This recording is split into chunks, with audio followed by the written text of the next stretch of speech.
Salam lestari, mari menuju sertifikasi agar hutan kita tetap lestari. Pagi ini kita sharing tentang dokumen apa aja yang dicek di departemen sales atau departemen penjualan atau departemen pengiriman atau apalah namanya dalam konteks penjualan produk FVC. Secara standar yang dicek di dalam konteks ke dokumen sales penjualan atau delivery adalah dokumen invoice sama packing list. Apakah dokumen invoice sama packing list ini sudah sesuai dengan ketentuan standar di FSC? Contohnya, ibu bapak menjual FSC 100%, klaimnya harus FSC 100% dengan nomor sertifikat yang sesuai sama atau sesuai dengan yang ibu bapak milikin. Kalau bahan baku atau produknya bersertifikat FSC mix, maka di invoice packing list adalah FSC mix 70% misalnya, atau dan nomor sertifikatnya. Atau perusahaan bapak ibu menjual FSC recycle, maka di packing list invoice-nya harus tertulis FSC recycle dan nomor sertifikatnya. Nah, untuk FSC control board apakah ditulis? Ya, jadi sama. FSC control board itu harus ditulis nomor sertifikat dan FSC klaimnya FSC control board. Nah, itu adalah dua dokumen yang selalu dicek oleh para auditor FSC. Jadi packing list sama invoice.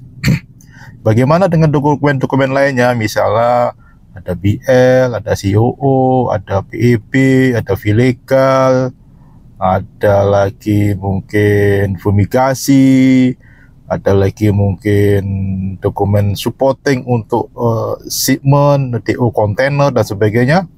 Apakah dicek? Di dalam standar tidak dicek.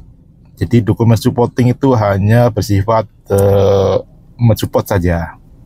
Dalam standar hanya dokumen invoice, sapang checklist. Dokumen lainnya tidak dicek. Ya, jadi itu yang harus Bapak Ibu perhatikan. Dua dokumen itu harus benar-benar sesuai dengan standar, karena itu akan tiap tahun dicek oleh semua auditor. Terus bagaimana menulis FSC claim dan nomor sertifikat di invoice sama packing list yang benar? Di dalam standar tidak aturan. Mau Bapak Ibu tulis di atas, di ujung, di atas misalnya, boleh. Ditulis di paling bawah, boleh. Di dalam tabelnya pun, tabel misalnya description, terus ada tabel lagi FSC claim, tabel baru lagi, boleh. Sah-sah aja dimanapun. Di dalam konteks dokumen invoice sama packing list, yang penting jelas FSC claimnya apa, nomor sertifikatnya berapa. Nah, yang dicantumkan di dokumen packing list invoice adalah nomor sertifikat ya, bukan nomor lisensi. Nah, ini kadang perusahaan yang baru dapat sertifikat itu bingung mencantumkan semuanya, nomor lisensi dicantumkan, nomor sertifikat pun dicantumkan. Jadi bagaimana membedakannya? Kalau nomor sertifikat itu diawali dengan nama lembaga sertifikasinya. Misal, kalau Bapak Ibu sama SGS, maka SGS HK COC nomor 123456. Kalau Bapak sama Kontrol Union, maka CU COC 123456. Kalau Bapak sama misalnya Soil, SA COC 123456.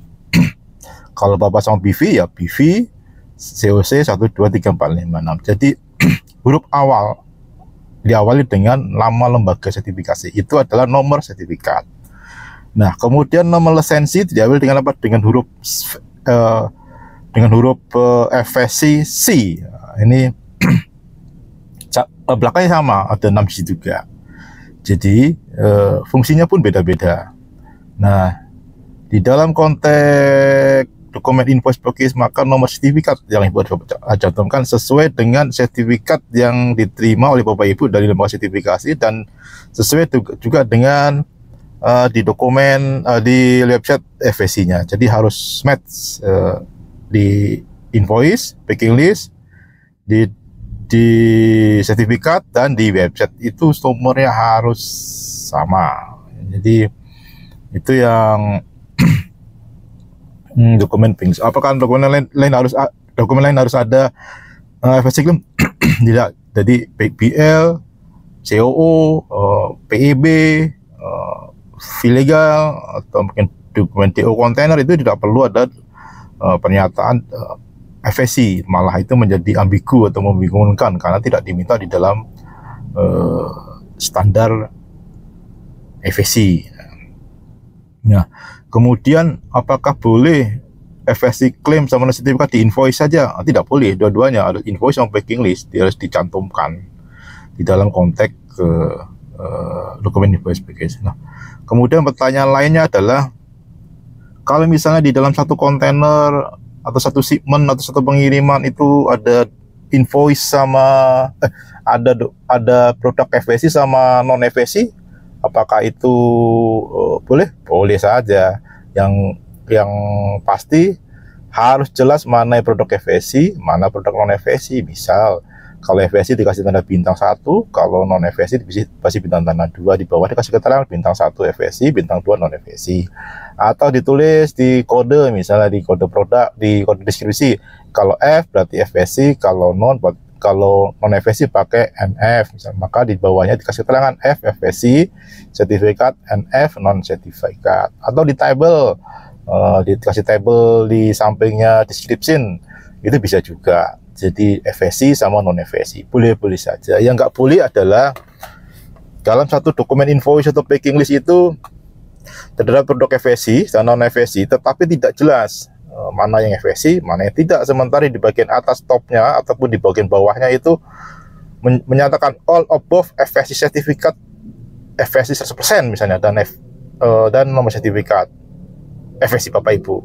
Tapi ternyata di deskripsinya nomor 1 sampai 10 itu ada FSC sama non FSC, FSC 5, non FSC 5. Itu yang tidak boleh di dalam standar. Jadi boleh-boleh saja, namun harus clear dan jelas di mana di dalam satu invoice mana FSC, mana yang non FSC. Nah, untuk produk non FSC apakah boleh dicantumkan? Tidak boleh. Jadi kalau Bapak Ibu di dalam satu pengiriman itu non certified, ya tidak boleh ada tulisan FSC apapun di situ. Nggak boleh FSC claimnya, nggak boleh, nomor sertifikat pun nggak boleh. Malah ini lebih fatal kesalahannya. Jadi non sertifikat diklaim sebagai sertifikat FSC. Jadi invoice sama packing list adalah dokumen lacak balak atau dokumen chain of custody-nya, B2B bisnisnya, dari satu mata rantai perusahaan ke mata rantai perusahaan yang lainnya untuk menjamin ketelusuran bahan baku bersertifikat FSC.